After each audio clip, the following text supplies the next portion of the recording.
안녕하세요. 오늘도 서연살롱을 찾아주셔서 감사합니다. 저는 두 아이의 엄마이자 공인회계사인 40대 여성입니다. 저에게는 하늘에서 뚝 떨어진 손이 시누이가 한 명 있어요. 정확히는 있었다고 말씀드리는 쪽이 맞겠네요. 제가 첫 아이를 임신했을 무렵, 그러니까 30대 중반이던 시절에 겪었던 이야기입니다. 평범한 집안에서 태어나 평범한 딸로 자란 저는 모든 것이 보통인 아이였어요. 성적도 보통, 운동도 보통, 성격까지 보통. 주변에 한둘은 흔하게 있을 법한 자랑거리 하나 없는 그런 무색무취의 존재였죠.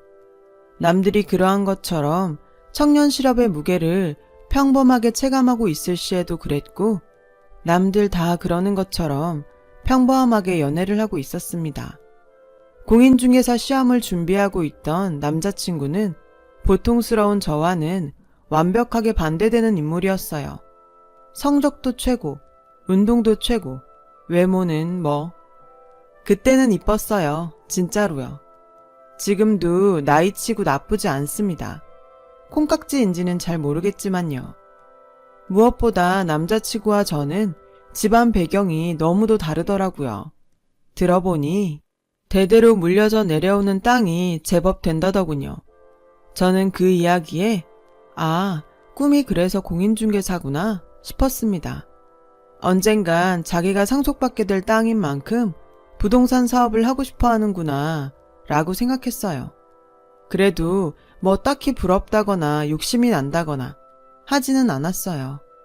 오히려 무덤덤했죠. 남자친구가 꼭 남편이 되라는 보장은 없잖아요. 그러던 어느 날 제가 공부하는 남자친구의 모습을 사랑스럽게 바라보고 있는데 뜬금없이 내기를 걸어오더라고요. 누가 먼저 시험 합격하나? 콜? 무슨 시험? 난 이력서 돌리느라 바빠 죽겠는데. 공인중개사 시험 준비하자고 우리 같이. 부부가 같은 일 하면 좋잖아. 저는 불쑥 심통이 났어요. 아니, 프로포즈도 없이 갑자기 결혼 얘기라뇨. 누가 그렇게 쉽게 결혼을 해준답니까? 아무튼 심통이 난 저는 늘 혼자 특별했던 남자친구를 골려주고 싶었어요.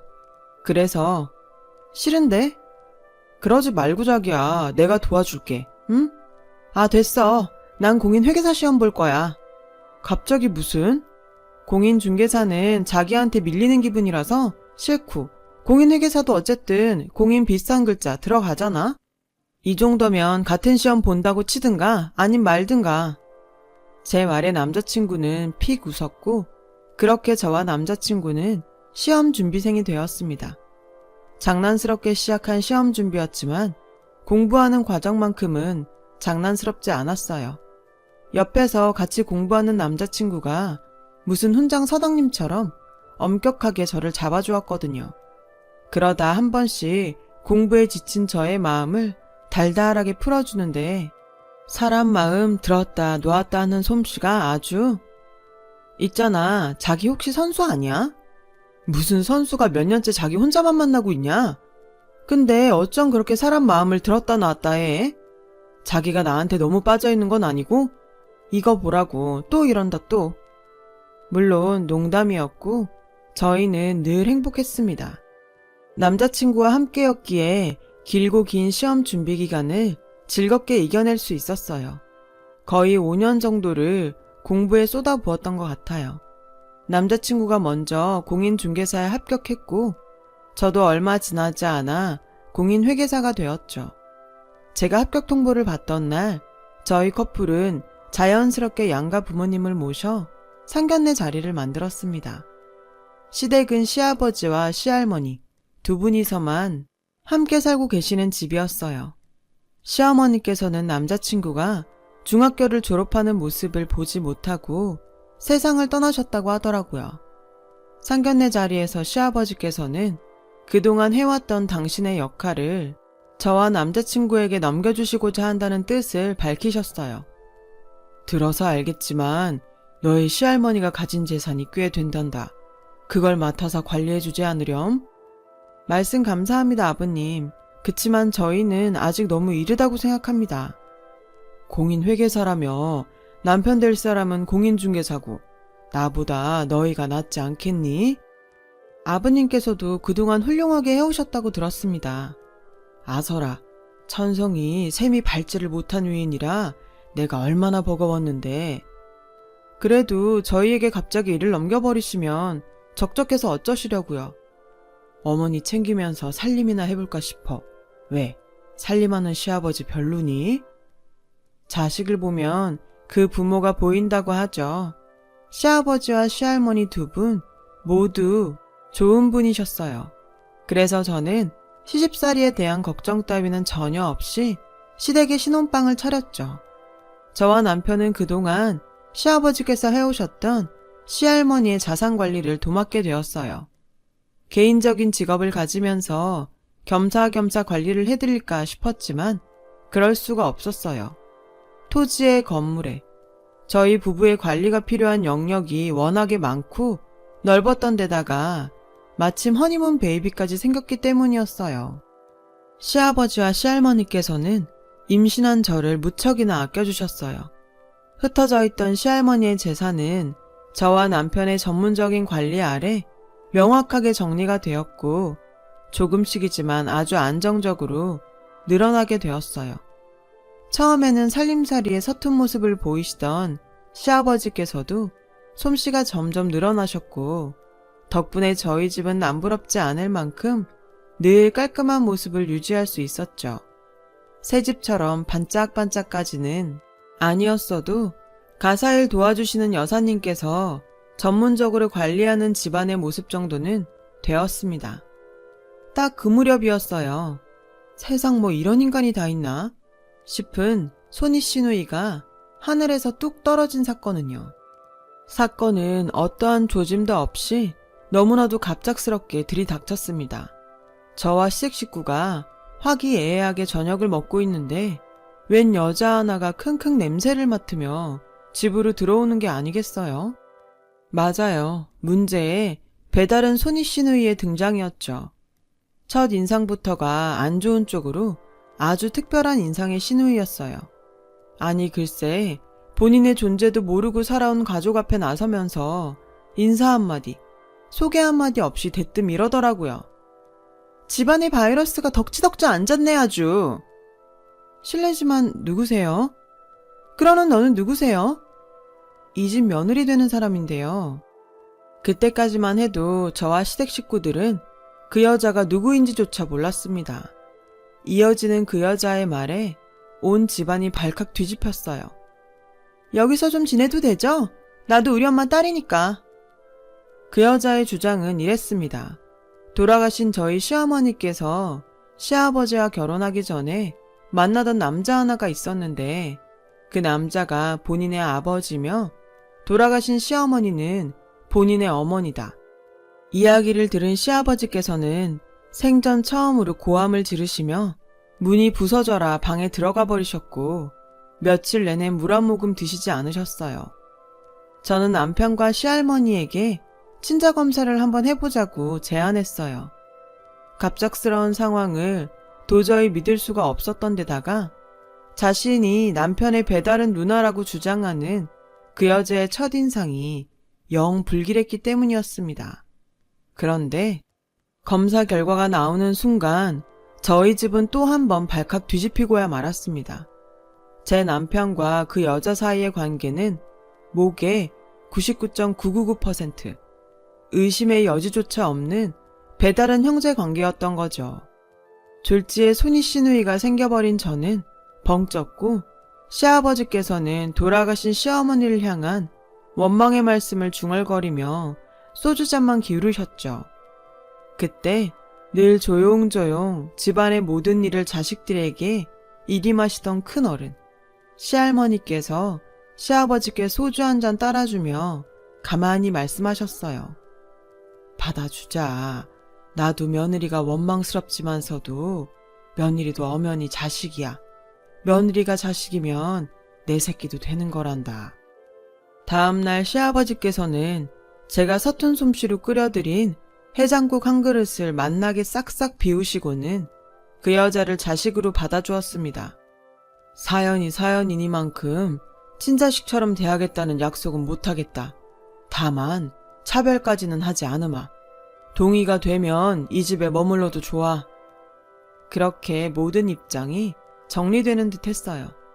집안 어른들의 뜻에 따라 남편은 배다른 누나의 존재를 인정했고 저 또한 배다른 손이 시누이로 받아들였죠. 배다른 시누이를 정말 편견 하나 없이 아주 잘 대해 주었어요. 그러나 저희 식구들은 시누이와 결코 하나가 될 수 없었어요. 짐을 챙겨 저희 집으로 들어온 바로 그 순간부터 시누이의 거북한 행동이 시작되었거든요. 시누이는 아주 극단적인 결벽증 환자였어요. 그녀가 집에 있는 한 저희는 식탁에 된장, 고추장 같은 발효 음식이 올라오는 일은 상상조차 하지 못했죠. 시누이가 썩은 음식, 병균이 가득해서 손조차 대어서는 안 되는 흉물 취급을 했으니까요. 그냥 꺼려하는 정도가 아니라 접시째로 음식물 쓰레기통에 처박아 버리고는 살갗이 벗겨지겠다 싶을 정도로 손을 박박 씻어댔어요. 식탁에 있던 식기들까지 갖다 버리는 것은 덤이었고요. 심지어 어떤 음식이 바이러스 없이 청결한 것인가에 대한 해괴한 논리를 설파하면서 밥상머리 시집살이를 시키려 들었습니다. 아랫사람인 제가 들어도 기분 나쁠 시집살이인데 그것을 당하는 당사자는 시아버지였어요. 업신여김을 당하는 시아버지의 모습을 저는 참을 수가 없었어요. 저기요 형님, 해도 이건 좀 너무한다는 생각 안 들어요? 내가 뭘? 이게 다 위생적인 식습관을 위한 건데. 피가 섞여 있건 아니건 간에 언니가 아버지로 인정을 했건 안 했건 간에 어쨌거나 거두어 주신 은인이잖아요. 그런 분께 이런 행동을 보이는 건 도리가 아니잖아요. 이런 행동이 뭔데? 동서도 나를 결벽증 환자 취급하는 거야 지금? 솔직히 말씀드리자면 죄송하지만 아니라고는 못하겠네요. 겨우 그 정도 가지고 손윗사람을 결벽증 환자 취급했냐고 하실 분들 분명히 계시겠지만 이어지는 이야기를 들으시면 아마 저를 이해하고도 남으실걸요. 시누이는 새벽나절부터 매일같이 대청소를 해댔어요. 그냥 대청소가 아니라 집안의 가구를 싹 드러내고 하는 본격적인 대청소였어요. 아주 독한 화학약품 냄새가 풍기는 청소용 약품을 온 집안에 뿌려가며 거의 신축 건물 입주 청소 수준으로 해댔습니다. 그 청소가 새벽나절부터 시작되었던 탓에 저와 시댁 식구들은 잠을 설치기 일쑤였어요. 시할머니께서야 원래 동이틀 무렵이면 산책을 나가셨다가 노인회관에서 친구분들과 하루를 보낸 후 저녁 식사 시간이 되어서야 돌아오시는 분이셔서 큰 걱정이 없기는 했습니다만 문제는 결코 적지 않은 연세이신 시아버지와 임신 초기였던 저였어요. 저와 시아버지는 하루하루 지쳐갔어요. 청소가 끝난 다음에 낮잠이라도 자면 되지 않느냐고요? 불가능한 일이었어요. 새벽나절부터 시작된 아침 대청소가 끝난 다음에는 점심 즈음부터 오후 청소가 시작되었으니까요. 그놈의 오후 청소 역시도 아침 청소와 똑같이 입주 청소 수준이었죠. 그러다 보니 한 달치 수도세가 거의 1년짜리 수도세만큼 나오더라고요. 기가 찼어요.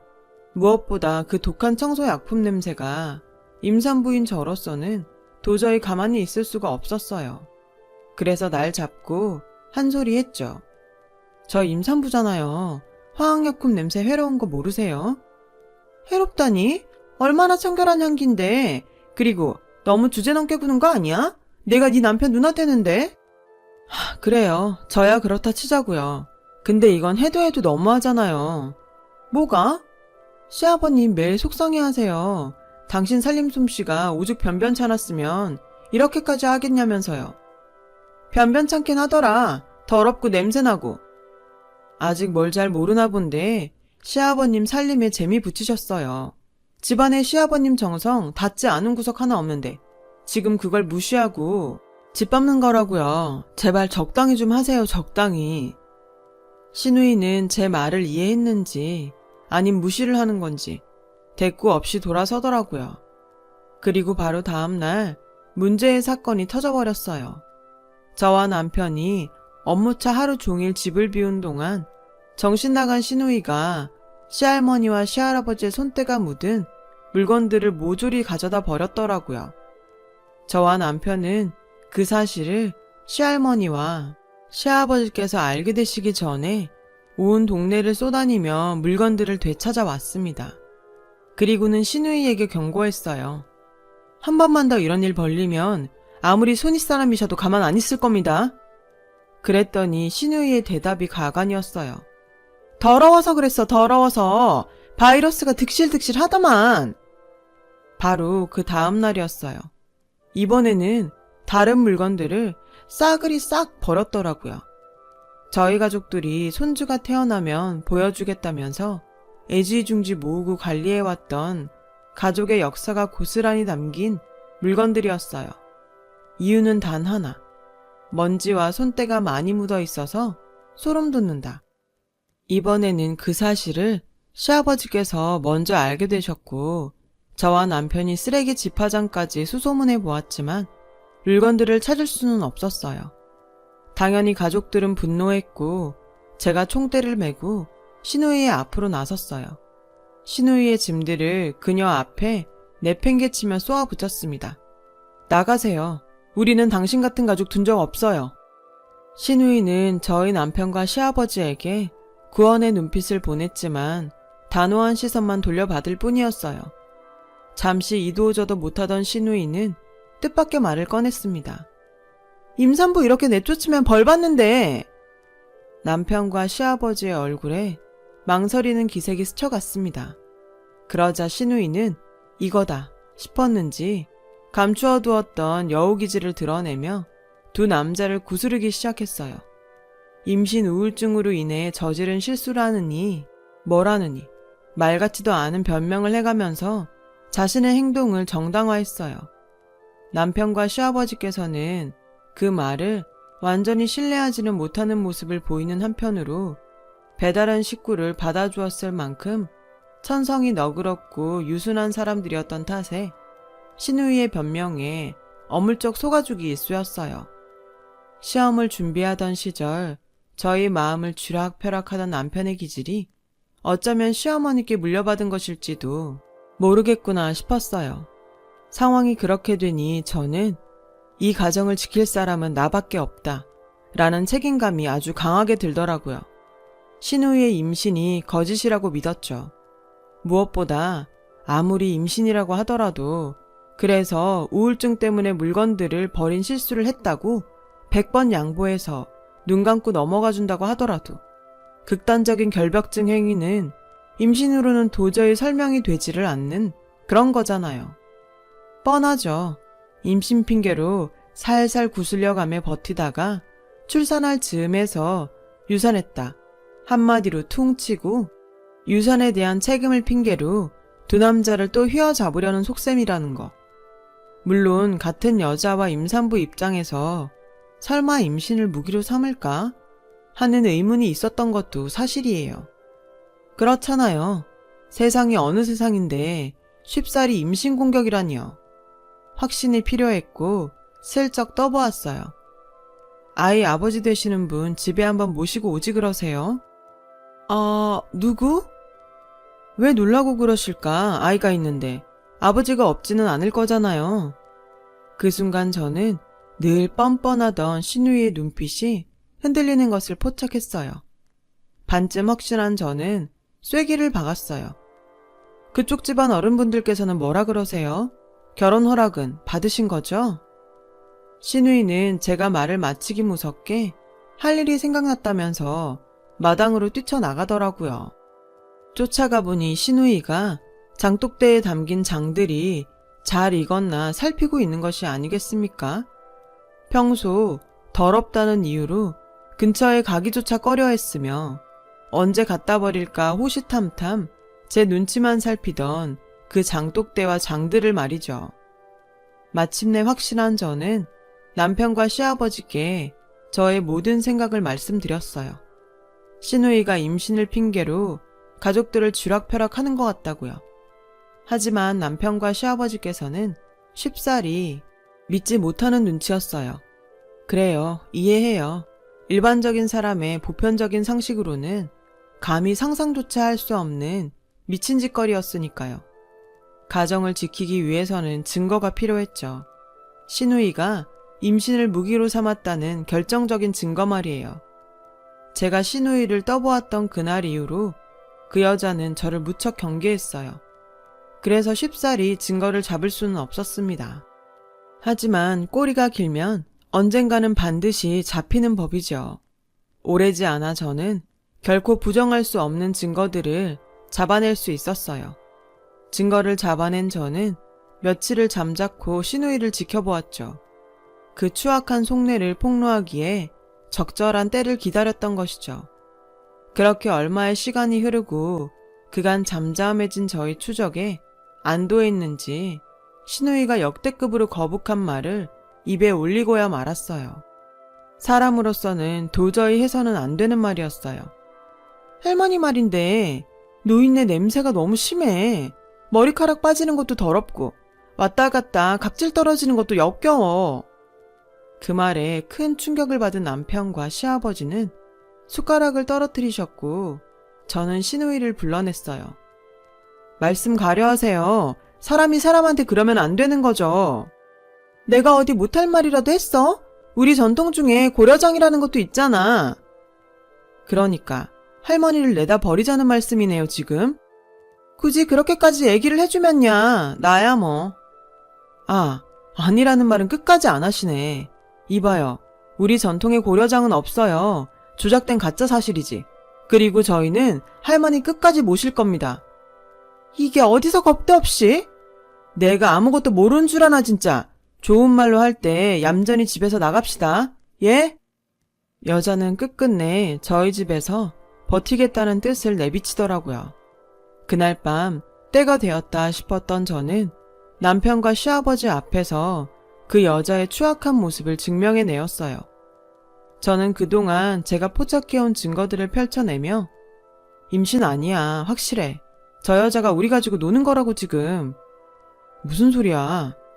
알아봤는데 그 여자가 맨날 뿌려대는 청소약품들 그거 엄청 독한 거래. 전문가들도 복장이랑 마스크 없이는 사용하지 않을 만큼 일반 사람들한테도 그만큼 해로운 약품인데 그 여자가 진짜 임산부였으면 맨손에 마스크도 안 쓴 채로 펑펑 뿌려댈 수 있을 리가 없잖아. 보통 사람 같으면 그랬겠지. 근데 결벽증에 눈이 멀었을 수도 있잖아. 그냥 결벽증도 아니고. 보통 사람 아닌 거 알잖아. 할머니를 내다 버리자니 그게 어디 사람 입에서 나올 말일까? 그리고 이거 보면 임신 맞다고는 절대 못할 거야. 저는 준비했던 비닐봉지를 꺼내놓았습니다. 그 안에 결정적인 단서가 담겨 있었죠. 정 궁금하면 열어봐도 되는데 보지 않는 걸 추천해. 대체 뭔데 이래? 생리대야. 피 묻어있는 거 그대로. 진짜? 정말? 내가 화장실에서 직접 찾았어. 생각해봐. 할머니는 폐경이시고 당신이랑 아버님은 남자고 이 집의 여자는 그 인간이랑 나밖에 없는데 나 임신한 건 확실하잖아. 그럼 이건 누구 걸까? 그제야 그 여자의 흉흉한 민낯을 모두 깨닫게 된 남편과 시아버지는 한참을 한숨만 퍽퍽 내쉬었습니다. 한참이 지나고 나서야 시아버지께서 입을 여시더라고요. 고얀 것, 은혜를 이따구로 갚아? 가만히 계실 거예요, 아버님. 저희 가족 우습게 본 만큼 그 여자도 우습게 만들어줘야죠. 모든 사실을 알게 된 남편과 시아버지는 제가 준비한 작전에 선뜻 동의해 주셨죠. 당연히 그 여자 몰래요. 그렇게 저희 식구들은 화장실 작전을 펼치게 되었어요. 작전의 날이 밝았죠. 저와 남편과 시아버지는 할머니를 데려다 놓을 시골집을 확인하러 간다는 핑계로 그 여자를 끌고 집을 나섰어요.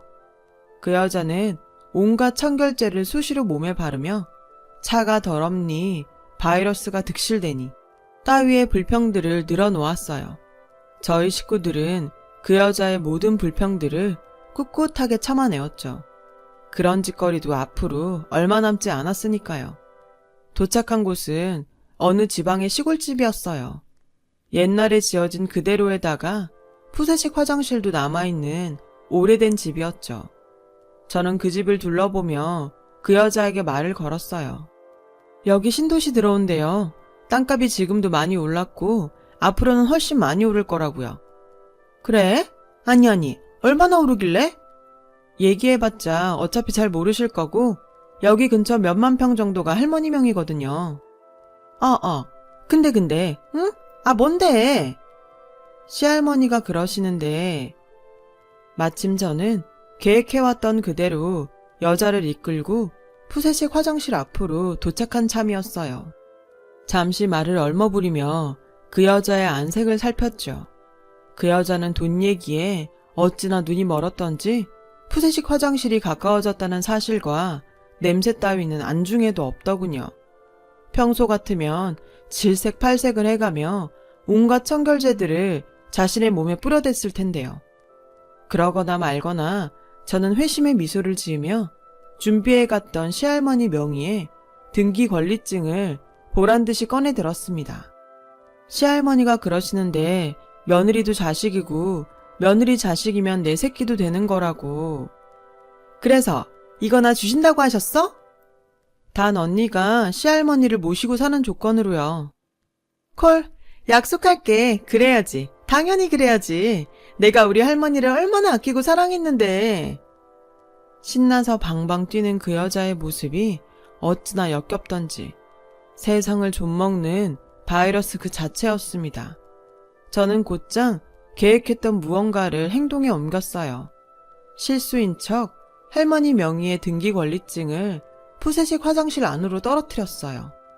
그러자 건질 막대기 같은 건 없나 잠시 둘러보던 그 여자는 미련 없이 푸세식 화장실 그 변무더기 속으로 뛰어들어가는 게 아니겠어요?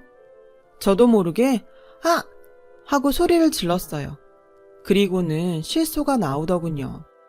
돈이라는 것이 사람을 저렇게 멍청하게 만들기도 하는구나 싶었어요. 상식적으로는 굳이 뛰어들어갈 필요까지 없잖아요. 저도 진짜 놀래서 애 떨어질 뻔했네요. 등기 권리증이야 재발급받으면 되는 것을요. 아니, 어쩌면 그만큼 멍청한 속물이었기에 가능한 일이었을지도 모르겠어요. 제가 실소를 짓는 사이 그 여자는 변무더기를 싱글벙글 헤집어가며 등기 권리증을 집어들더라고요. 그러기 무섭게 신우이의 떨리는 목소리가 들려왔어요. 뭐야 이거? 이거 왜 뒷장이 다 빈종이야? 그랬어요. 제가 준비해간 등기 권리증은 표지만 복사해 놓은 가짜였어요. 두 번째 페이지부터는 그냥 빈종이에 불과했습니다.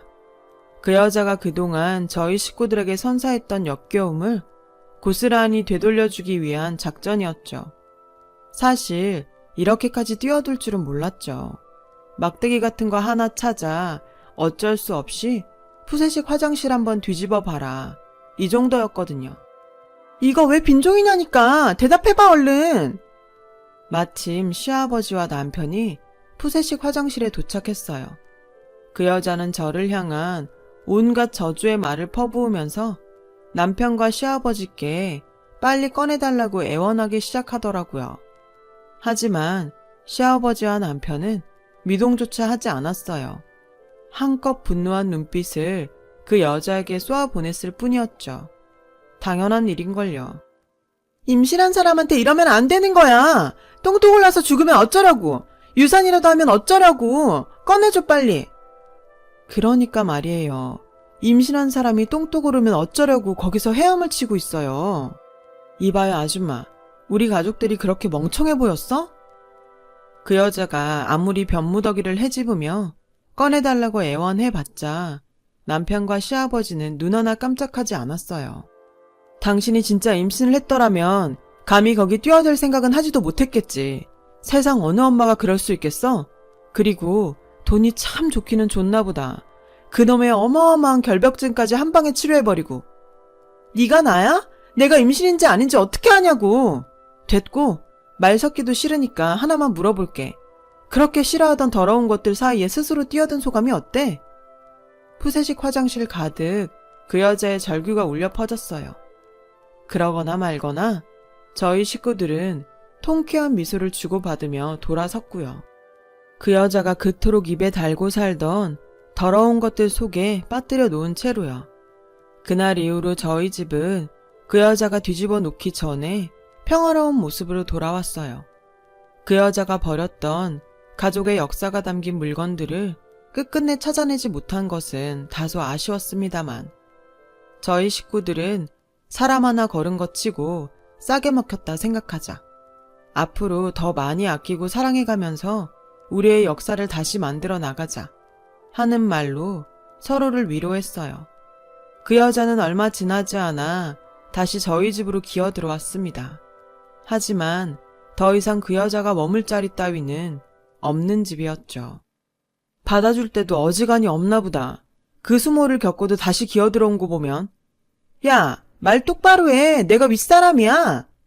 그 윗사람 똥통에 빠져 죽은 걸로 알고 있는데?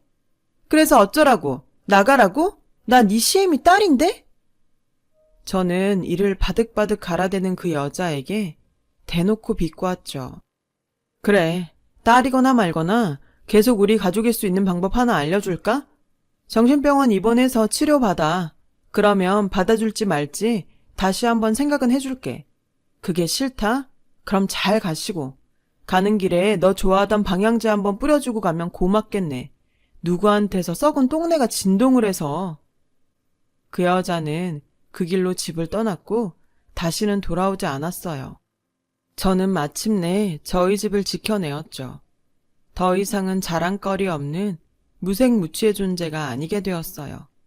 사람이 살면서 황당한 일을 겪는 것도 정도가 있는 것 같은데 세상엔 참 정말 드라마 같은 일들이 일어나네요. 제 가족, 제 식구 더 사랑하며 함께 잘 살아보겠습니다. 제 이야기를 들어주셔서 감사합니다. 들어주신 모든 분들 행복하세요. 여러분, 사연 댓글에 응원과 현명한 조언 부탁드려요. 좋아요와 구독은 저에게 큰 힘이 됩니다. 오늘도 좋은 일 가득하세요.